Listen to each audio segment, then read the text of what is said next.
just working hard and being flexible can get you pretty far, right? Make yourself into a better and better candidate, a more informed, intelligent, well-informed candidate there. So it's about like always learning and always being curious. Hi, everyone. It's Dean. And it's B. We're here to help you build your commercial real estate network so you can get your foot in the door and design the career of your dreams. We interview leaders in commercial real estate and hear their stories of failure, triumph, basic survival, and hard-won wisdom. It's like having coffee with the real estate pro. You're listening to How I Got My Job. Welcome back to Coffee Connectors, How I Got My Job. Yeah, so Dean's here and so is B. We're back with a really impressive guest, as we have had. We're just bringing you the heat now, guys. So today we have Sajith Ranasinghe. He is the managing director / head of real estate at the Church Pension Fund, which is one of the largest pension funds out there.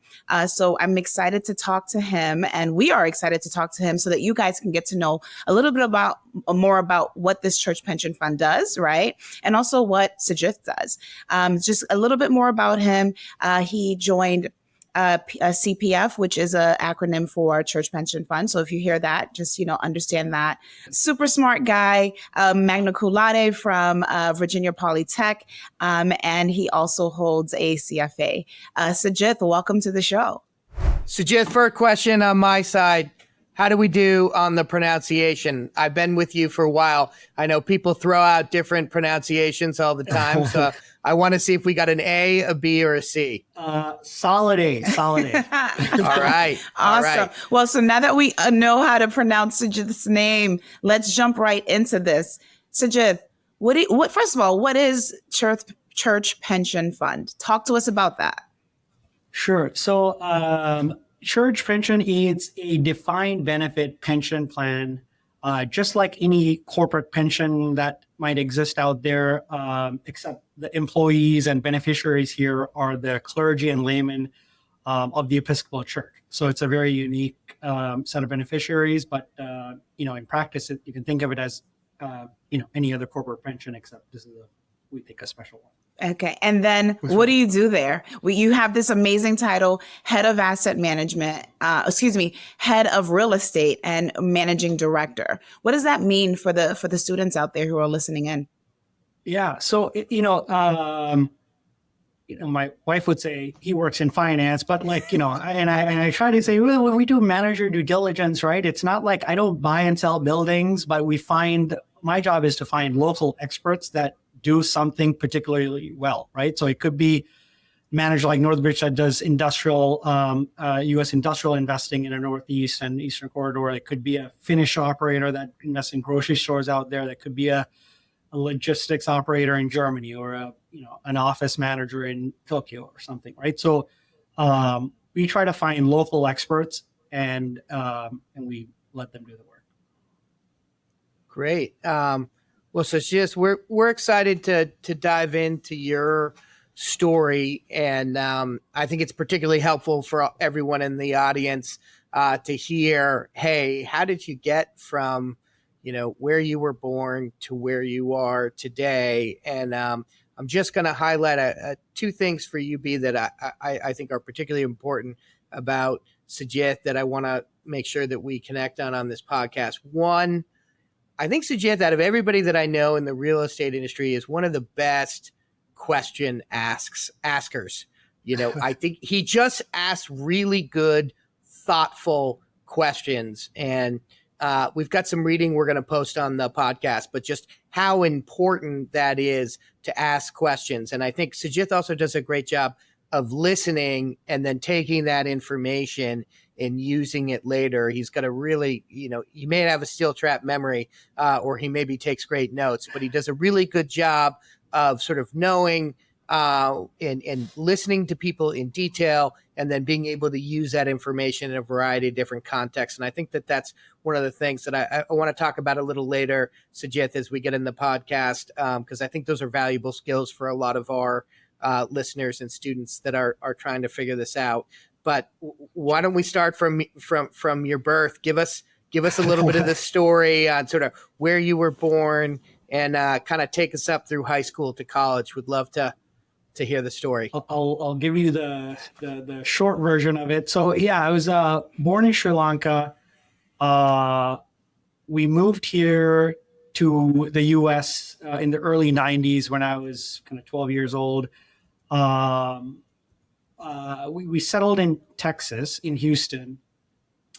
Went from Houston to college in Virginia, worked in Virginia in the DC area, then kind of New York for church, Hong Kong, and back in New York. Mhm. And that was definitely not my plan A in terms of how I imagined my life, kind of all the places I would go. So kind of grew up in Sri Lanka, and my kind of parents moved out here.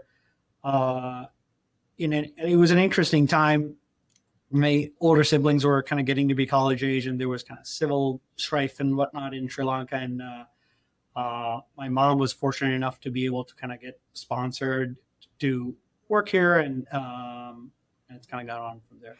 So, Sajith, I want to dig into that a little bit more, just because, again, a lot of the audience members do relate to this moving from another country, being an immigrant, and you're moving from this country to America. And when you were in Sri Lanka, you had it, you were upper middle class, right? Living the good life. You come over here because of this strife.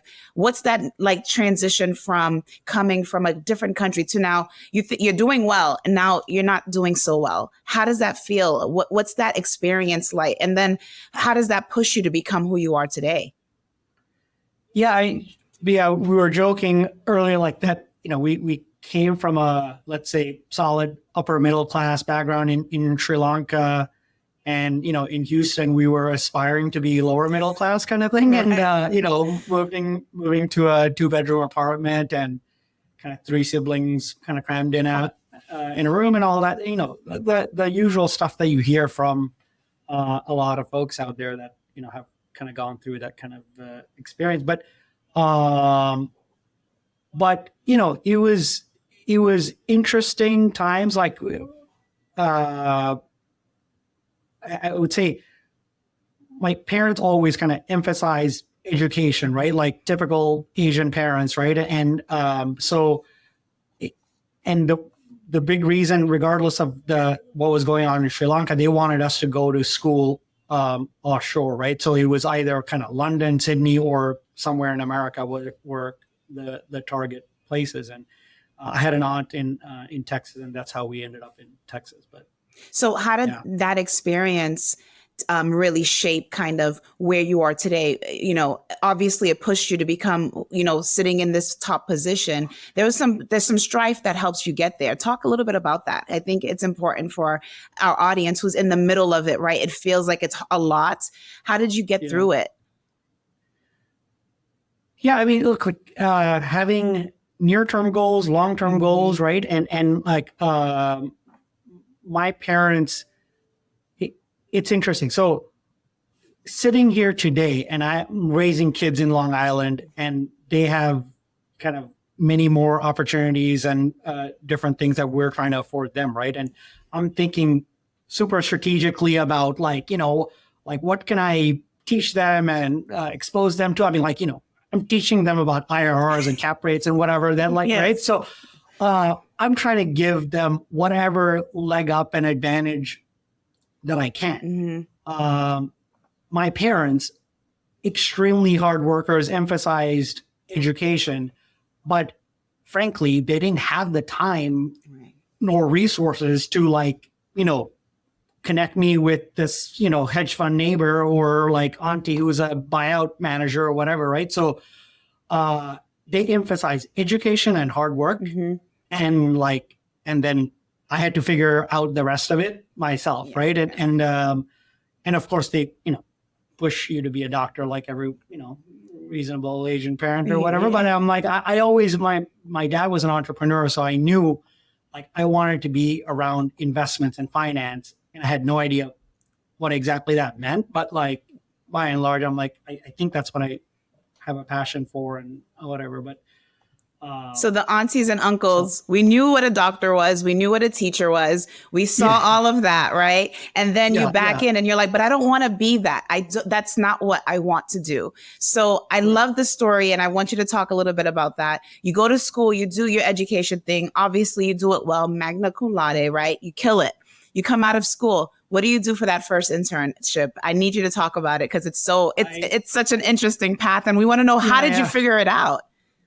I look like my in my like high school, whatever yearbook and stuff, what did I know about investing? I'm like, it's what like the brokers do, right? Like the Solomon Smith Barney and like, or Mills or Merrill Lynch or whatever.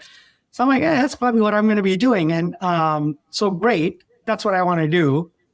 Not really, but I had no connections, right? Like my family had no connections in those fields. Mm-hmm. So I opened up the Yellow Pages, right? So people out there might be wondering, well, what is the Yellow Pages? So it's like Google / a directory, but in paper form, and it's yellow paper and it's a book, right? Mm-hmm. So, and it lists all the different companies and people out there, from a plumber to a financial planner to whatever. So me with no connections, I opened up the Yellow Pages to the financial planners and I went down the list, right? And just called people and talked about, what a great student I am and how I'm killing it in college. And hey, can I come work for you over the summer? And it was mostly no's and let me get back to you. And then there was one financial planner in Houston, Donovan Duncan, who's a Jamaican immigrant himself. And he's like, wait, who are you? Like, and he appreciated the hustle and, just in it. So that was my foot in the door. Sajith, I think that last word there, the hustle, I think that that's such a big factor in so many people's success. And I think, you had, experience with this coming in as an immigrant. A lot of our students have the same thing. And what I don't think that they appreciate is how many skills they've learned by having to hustle and figure things out on their own, and how much they've moved the trajectory of their own family arc in life by having to work hard. And that those skill sets are the skill sets that I think really can define you in your career. And what we're trying to do here through Coffee Connectors is supplement that piece that I think a lot of other folks do that are in this world, which, that are in the real estate world, is get you the connections and help to kind of lay out a path for, hey, if you are interested in this, we can set you up with people to talk to. Right. You can listen to podcasts like this to understand how this works. So I wonder if you'd give any advice to folks that are in that kind of college place right now, interested in commercial real estate, but, or interested in finance, but have kind of no idea how to get, from that interest level into a job or a career. Yeah, I mean, I would say, look, like in the world of emails and this, that, and the other thing, like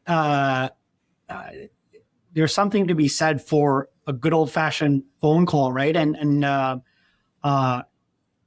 yeah, just the hustle and covering your bases, right? So you don't have the luxury always of having a headhunter give you like, these are 3 great jobs that you'd be a great candidate for, right?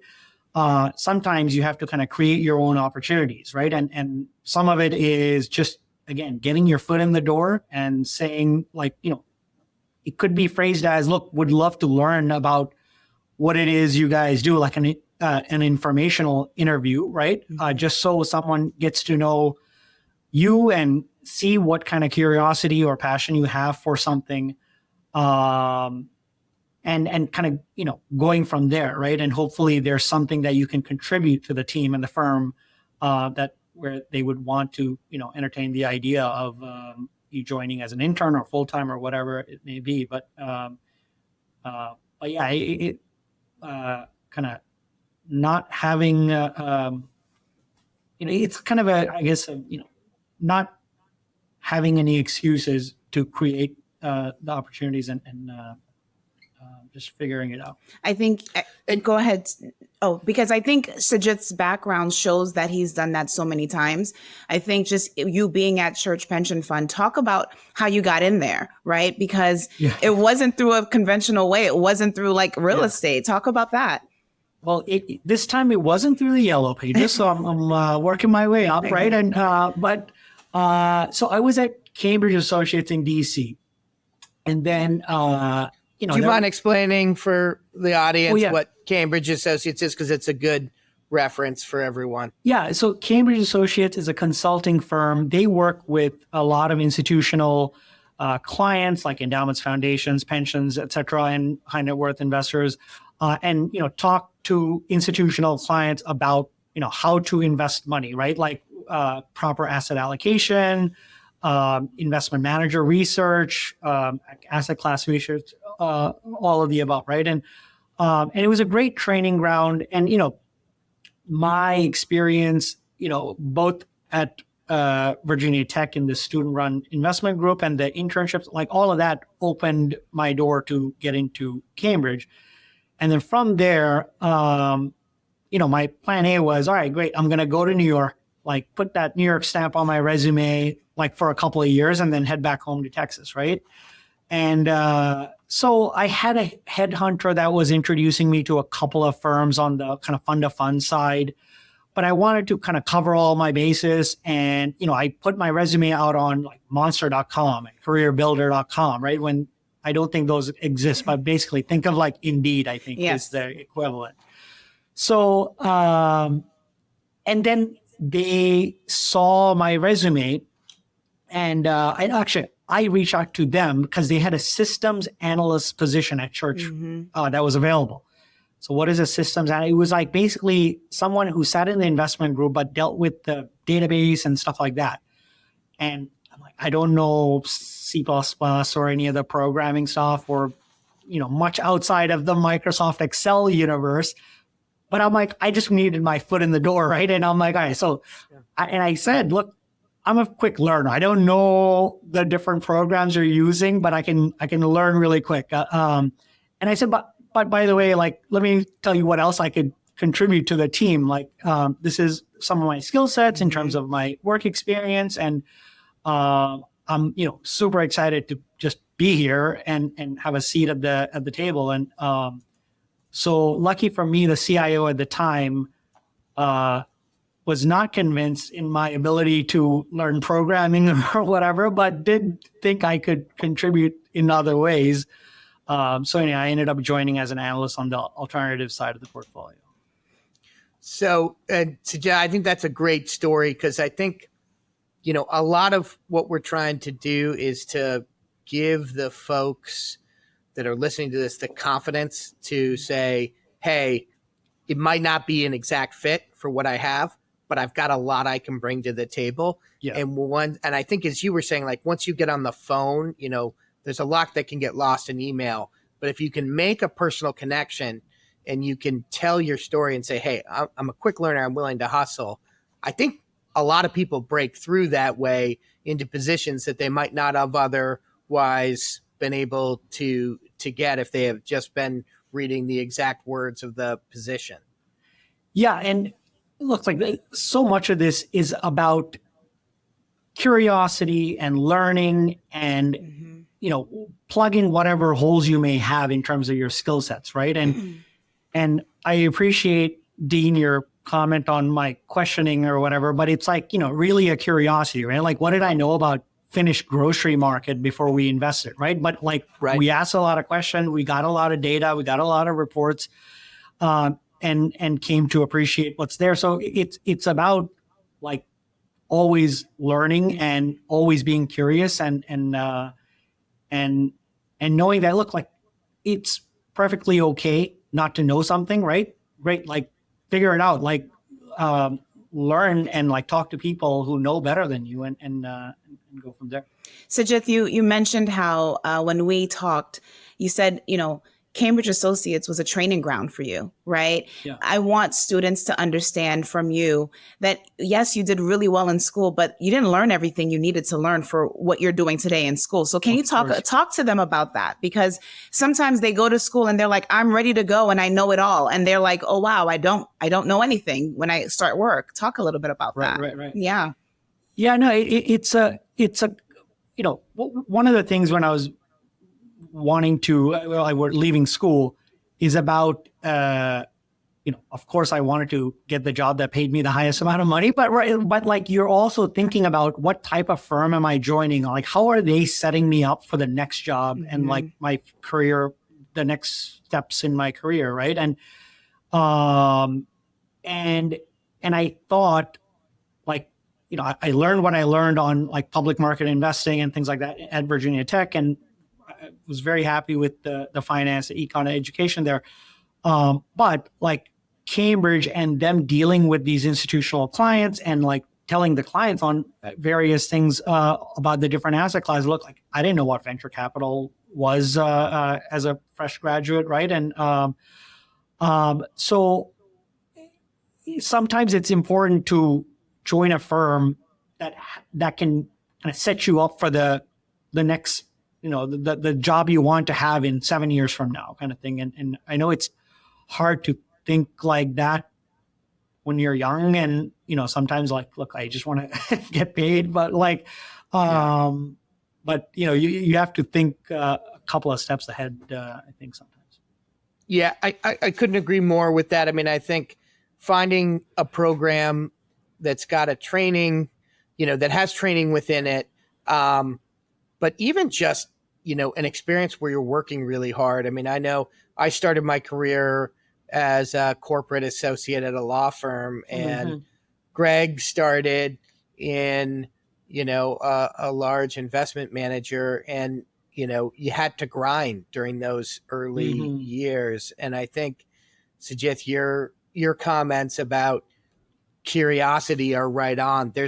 I always tell people, like, look up the answer before you ask it, because you can answer a lot of your own items. And I think having that curiosity to do that can really set you apart. I'd be interested, because we do show notes here, and one of our big questions is, hey, what would you recommend for folks that are in college, interested in commercial real estate? What would you recommend they be reading, whether it's books, podcasts, or articles that they're following?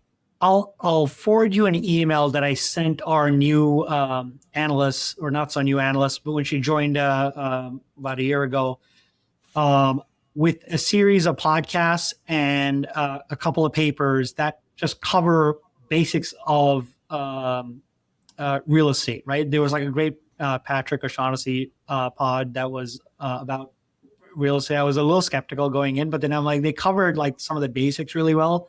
So I think it would help a younger person like understand, cut through the jargon and whatnot. Yeah. Would it be okay if we posted that for the listeners? Of course. That would be great. So with your young analysts, which is always interesting, what do you, you're in a hiring position, right? You've got folks that are coming in. What do you look for in people that are reaching out to network with you, people that are looking for jobs? And say, if you could answer it both on, hey, what do you really like when you see it? And then maybe what are some of the pet peeves that you're like, wow, they missed this? I by no means hiring expert, or I'm trying to figure this out, but I'll say from what I know now, I've come to the conclusion that, look, you just want to hire the smartest person, right? And real estate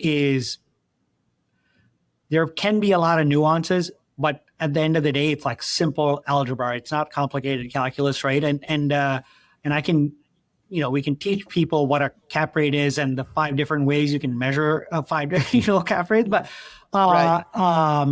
but like that, the softer things of character traits of curiosity and question asking and like work ethic to try to figure it out, and then asking me the follow-up instead of the first question, right? Like ask me the second and third question, not like the basic question that you can get answered yourself, right? And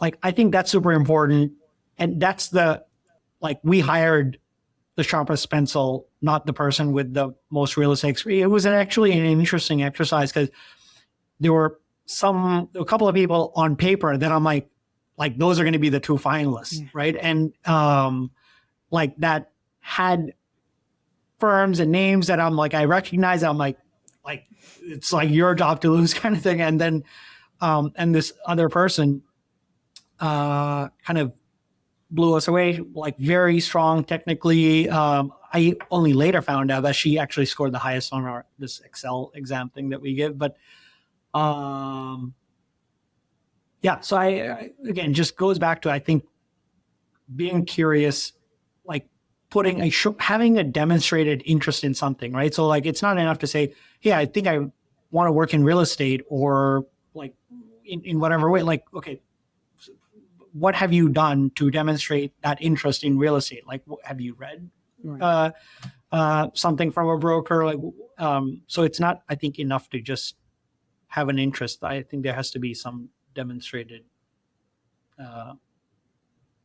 show of interest, I'd say.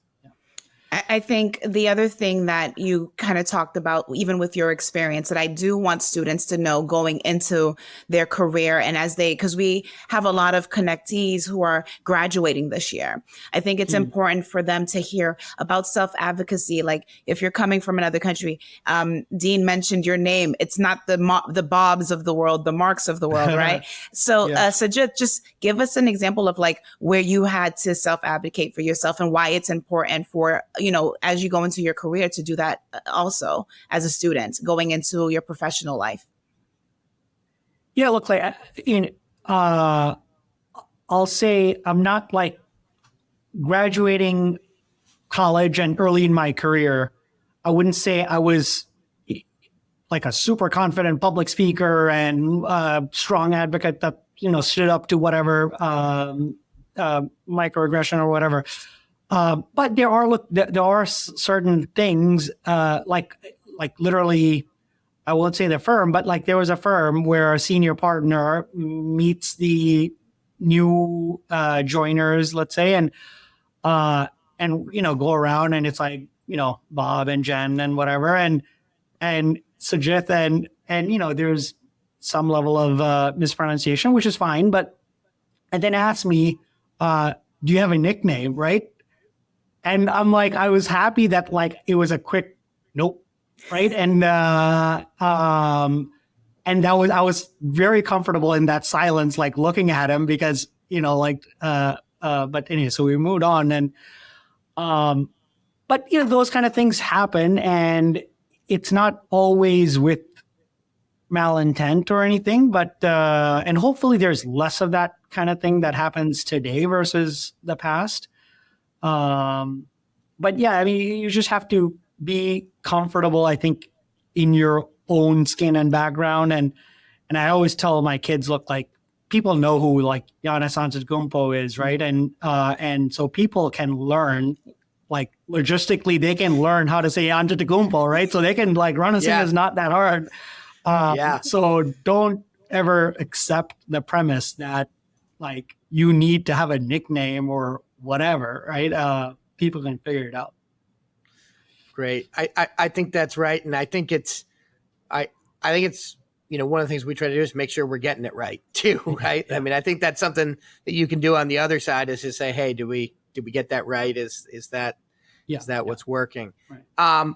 Sajith, want to get into your position now, because I think it would be helpful for the audience to understand sort of what makes you good at the highest levels. And I think, one of the things I've always admired about you, Sajith, is that there's a lot of people in the industry that kind of look to you, I think, and love to hear your thoughts on how you think of a manager or questions you have at a macro level or a micro level. I'd love to hear in sort of your own words, and I know people don't like to talk about themselves and their skills, but there's a lot of people in this industry that are competing to be at places and to have positions like yours. What do you think it is that is your sort of competitive advantage or that makes you good at what you're doing? And then maybe how would you learn those skills over time? Um, I, I think you just have to have an ability to have some self-awareness, but also just, it's more about like having the ability to be critical on not only your ideas, but like, your own skill sets, right? And try to plug in things you don't know, but even on an idea, um, being critical and like looking at it from every different angle, right? And this is not something you do as an analyst, because you don't have the network to look at an idea from 5 different angles. But like as you build up your network and know how you'll have 5 different people that can triangulate on a thesis in different ways, and be able to find the faults in it, or just be aware of the risks and considerations, right? So so yeah. How did you build that network? So I'm just curious because I think a lot of people think of a network as just getting a job. Yeah. And then it's not, you don't need it anymore. And Yeah. I always tell people that no, your network is what empowers you in your job to be better. Yeah, it's kind of all of the above, right? So it's going to conferences, going to alumni events, going to like CFA, society, like different industry organizations, and it's meeting kind of friends of friends in the industry, right? And just being not like network for the sake of networking, but like I'm generally an outgoing person, and like it's not like a selfish endeavor, but I'm like I enjoy interacting, comparing ideas with different people, right? And so it's about trying to learn from other people and trying to tell them something they might not know, right? And I think certainly in the real estate industry, it's a small world, and I always try to be very open book when I compare notes with different LPs and whatnot, and because you never know how they might be able to help me on a different exercise, and I don't think there's any kind of ideas that are sacred or whatever. So, but yeah, no, it's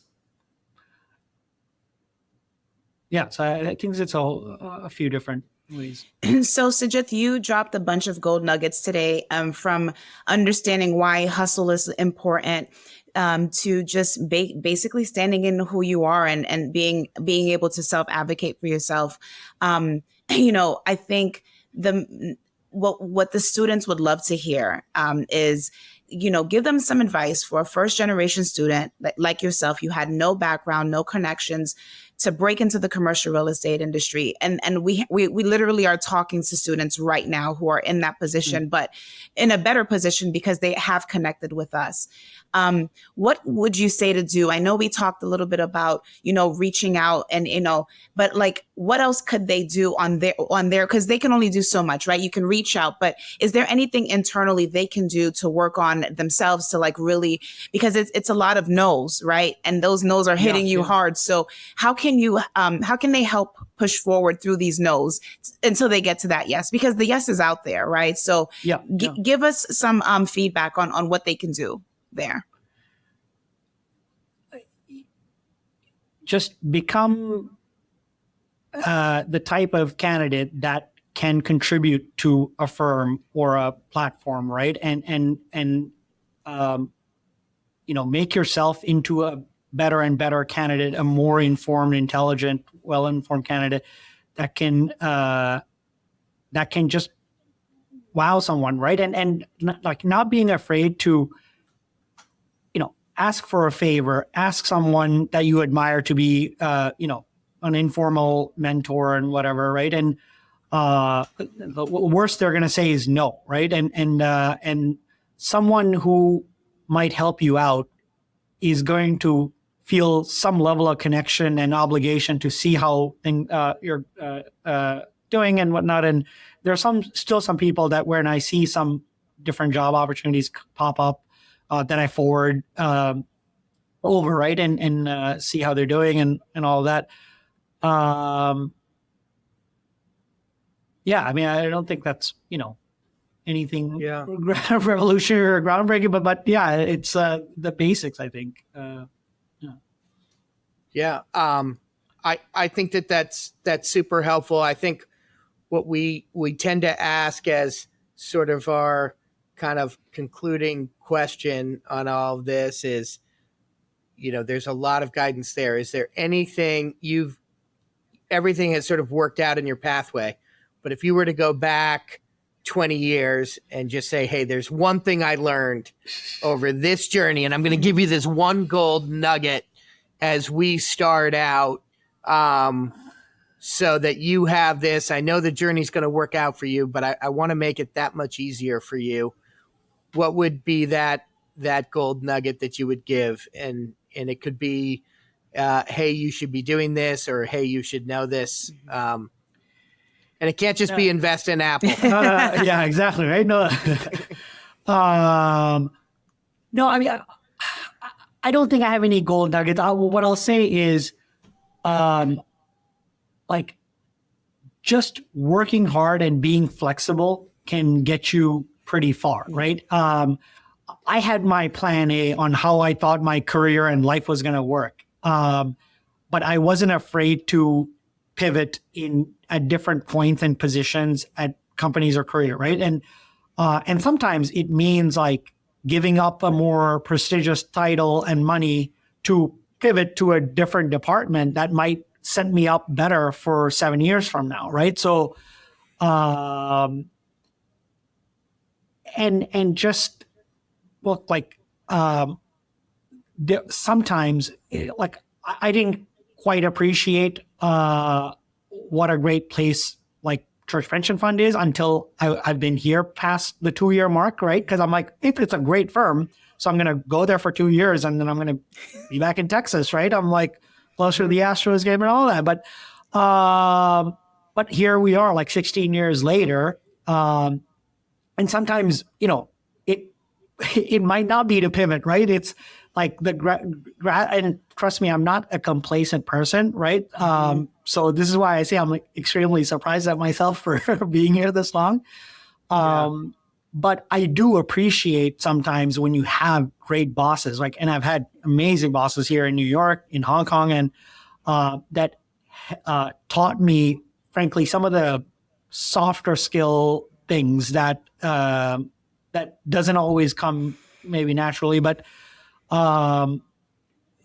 so yeah, I would say joining the right firm, joining a place because of the firm and the boss, I think, and not because of the title or money.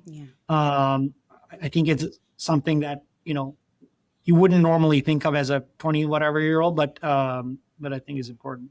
And that's how sometimes... You said you were going to leave and... Go sorry, go ahead. I was going to say, and that's how sometimes you end up going back to a place that you end up leaving because you left too soon. So it's another great nugget that Sajith is dropping here. I just want to make it very clear, like, this stuff happens all the time. So students, listen to that. When you have a good boss, when you have a trajectory, or, complacent isn't the word, because he's really happy where he is. Like, you had plans to leave. You're like, 2 years and I'm out. And then you're like, no, 16 years later, I'm still here. So I know that doesn't happen anymore, but when you find a good place, that's what happens. Dean, jump in here. I know you were going to say something. I just got excited because it's just like, look, I've got no golden nuggets and he dropped left. And then boom, just drops a huge, gold bar right in the podcast, which is great. And I think, what I took away from that, from you, Sajith, is that, if you're always learning and you're in a place where you can grow, that's more important in a lot of ways. I know people can get pigeonholed in their careers, but being at places where you can grow really makes a difference.